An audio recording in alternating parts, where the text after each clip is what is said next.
Selamat pagi Bu.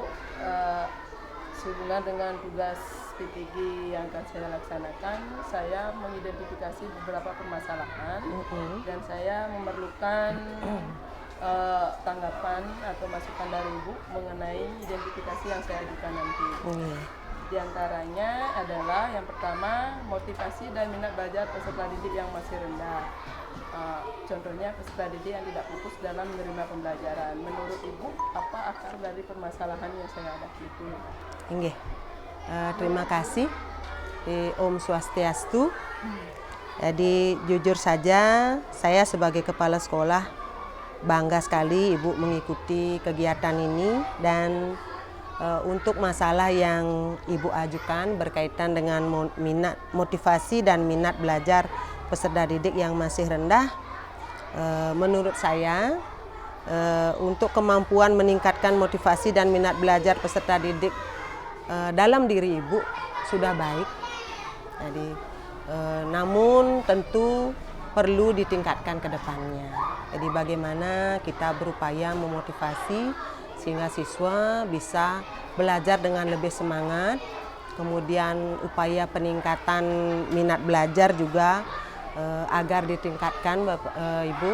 Tapi selama ini saya nilai melalui kegiatan supervisi sudah baik nih. Kemudian Ibu juga sudah melaksanakan asesmen diagnostik ya. Mohon ditindaklanjuti nih sehingga melalui hasil asesmen yang sudah Ibu lakukan, Ibu tahu si A, si B, siswa A, siswa B tahu dia minat belajarnya bagaimana, gaya belajarnya bagaimana, sehingga bisa Ibu menentukan metode atau pendekatan yang tepat untuk diterapkan di kelas. Nah, demikian, terima kasih. Untuk identifikasi masalah yang kedua, kemampuan literasi khususnya anak-anak di kelas 1 itu masih rendah. Terbukti dengan di akhir semester atau menjelang kenaikan kelas ada beberapa siswa kelas 1 yang belum lancar membaca.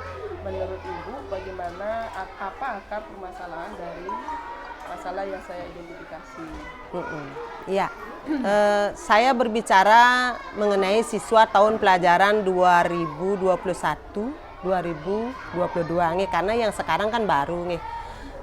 Yang tahun pelajaran 2021-2022, jadi karena saya juga sering secara tidak langsung ikut memantau pembelajaran di kelas 1, saya rasa upaya Ibu untuk mengatasi masalah tersebut sudah sangat baik.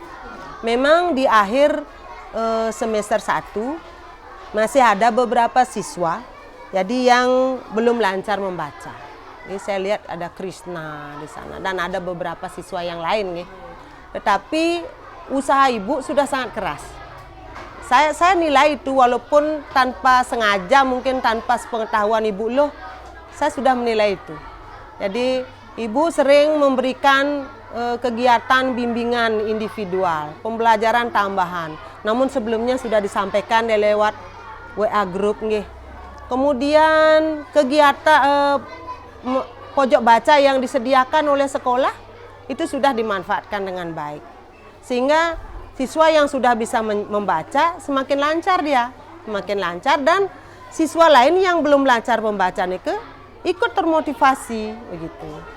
Nah, kemudian di semester 2 tinggal saya lihat ada satu siswa kalau tidak salah nggih atas nama Krishna yang masih sudah bisa membaca tapi masih mengeja. Yang kemudian notabene dia naik kelas namun ketinggalan fase, dan Ibu sudah menginformasikan itu kepada Pak Komang Agus sebagai wali kelas 2. Jadi sudah sangat baik. Tinggal mari kita tingkatkan itu saja. Nggih. Selanjutnya untuk identifikasi masalah yang ketiga, kemampuan numerasi yang masih rendah di kelas 1, terutama di pengerjaan hitung bersusun dengan teknik memuyah. Nah, bagaimana Ibu memberikan masukan akar dari permasalahan yang saya hadapi ini? Nggih. Secara umum kemampuan numerasi secara umum di sekolah kita dulu memang berdasarkan hasil ANBK kemarin masih perlu ditingkatkan. Nike di kelas 4 dan kelas 5. Tentu demikian juga dengan kelas yang lain. Apalagi kita baru saja memasuki masa-masa normal setelah masa pandemi. Namun saya lihat usaha Ibu sudah sangat besar untuk meningkatkan kemampuan literasi siswa.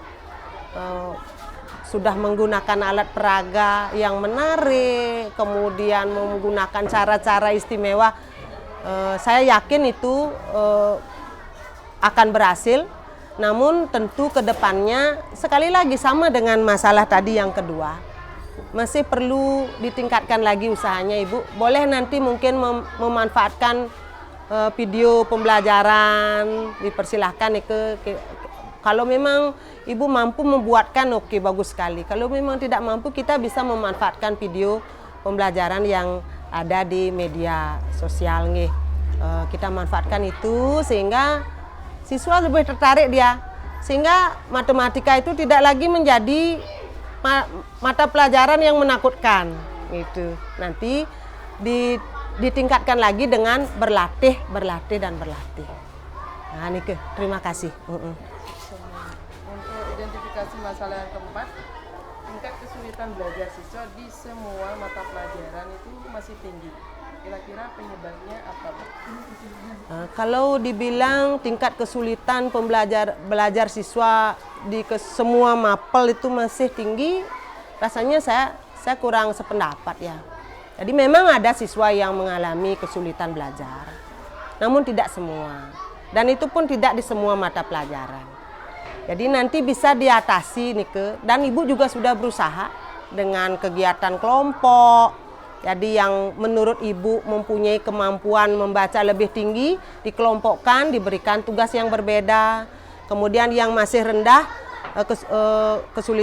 masih mengalami kesulitan belajar yang tinggi Nike dikelompokkan, diberikan bimbingan khusus.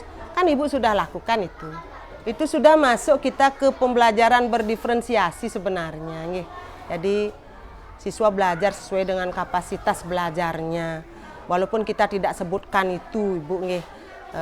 Tinggal kita lebih konsisten saja menyelesaikan itu.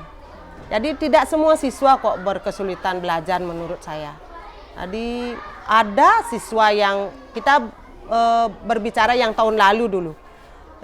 Kelas 1 tahun 2021-2022. Banyak siswa yang mempunyai kemampuan tinggi, banyak. Artinya tidak semua berkesulitan belajar. Ada beberapa yang berkesulitan, tapi kita kan Ibu khususnya sebagai wali kelas 1 sudah berusaha maksimal sekali usahanya Stungkare, sehingga di kenaikan kelas hampir 99% bisa teratasi, saya lihat. Nah, dan sekarang juga sudah saya pantau bagaimana si anak yang menurut Ibu, menurut saya berkesulitan belajar yang sudah naik ke kelas 2. Jadi sudah diberikan bimbingan oleh Pak Komang. Dan saya lihat semakin sedikit demi sedikit ada kemajuan. Untuk identifikasi masalah yang kelima, hubungan atau relasi antara guru dengan orang tua terkait proses pembelajaran yang masih terbatas. Apa yang mesti dilakukan Bu untuk mengatasi akar permasalahan ini? Ya, mengenai hubungan antara guru dengan orang tua siswa, sejauh ini hubungan guru-guru SD Negeri 4 Tejekule dengan orang tua siswa sudah sangat baik. Termasuk Ibu sebagai ibu guru wali kelas 1. Hubungan sudah sangat baik, terbukti, jadi komunikasi selalu terjalin lewat WA group. Kenapa saya bilang begitu? Karena saya ada di WA itu, ada di grup itu, begitu. Sehingga saya bisa sampaikan bahwa hubungan komunikasi antara guru kelas 1 dengan orang tua sudah sangat baik. Jadi dan ke depan tinggal kita lebih konsisten aja berkomunikasi, menyampaikan kesulitan-kesulitan kita yang ada di kelas di WA group. Dan ketika ada orang tua yang menyampaikan masalah mereka, baik disampaikan secara langsung maupun lewat WA, kita tanggapi secara positif. Tinggal itu saja peningkatannya, Bu. Yang lainnya sudah sangat bagus, terima kasih. Selanjutnya identifikasi yang keenam, dalam pembelajaran, terutama dari segi guru dari saya yang belum maksimal dalam menerapkan serta memanfaatkan model-model pembelajaran yang inovatif. Mohon diberikan tanggapan, masukan akar dari permasalahan yang saya hadapi. Nggih. Nah, berkaitan dengan penerapan model-model pembelajaran yang inovatif, semua guru kita, jadi guru SD Negeri 4 Tejokulir, termasuk ibu, sudah berusaha menerapkan model pembelajaran yang inovatif dengan memanfaatkan berbagai media, melalui kerja kelompok, melalui permainan yang selalu diselingi dengan ice breaking yang menarik, tepuk-tepuk dan sebagainya. Itu sudah usaha, Ibu. Sama jawaban saya dengan yang tadi. Mari kita lebih konsisten melaksanakan itu. Jadi jangan pernah loyo. Jadi istilah kerennya jangan kasih kendor. Kita tetap berusaha. Jadi ibu tinggal kalau memang secara individual, saya kok kurang mampu yang melaksanakan model pembelajaran ini. Silakan berkomunikasi. Nah, tingkatkan, selesaikan dengan teman-teman, dengan kepala sekolah juga bisa, dengan saya. Kita bisa melaksanakan diskusi terfokus, FGD. Penting sekali itu ya. Tapi secara umum ibu sudah Hastungkare sudah melaksanakan, tinggal konsisten, ya, tingkatkan lagi komunikasi kita, kerjasama kita, sehingga usaha kita meningkatkan hasil belajar siswa melalui penerapan model-model pembelajaran inovatif di kelas itu bisa meningkat. Ya. Untuk yang verifikasi yang ketujuh, masih dilihat dari segi saya, belum optimal dalam menyusun soal-soal yang berbasis hoax. Bagaimana tanggapan? Kalau dibilang belum optimal, saya kurang setuju. Sarankan kembali pada di kelas mana ibu mengajar. Kan ibu mengajarnya di kelas 1. Tentu berbasis hotnya tentu tidak bisa tingkat tinggi seperti kelas-kelas yang lain. Sebenarnya sudah ibu melaksanakan, namun sudah disesuaikan dengan tingkat kemampuan siswa. Karena kan siswa yang diajarkan kelas 1 ya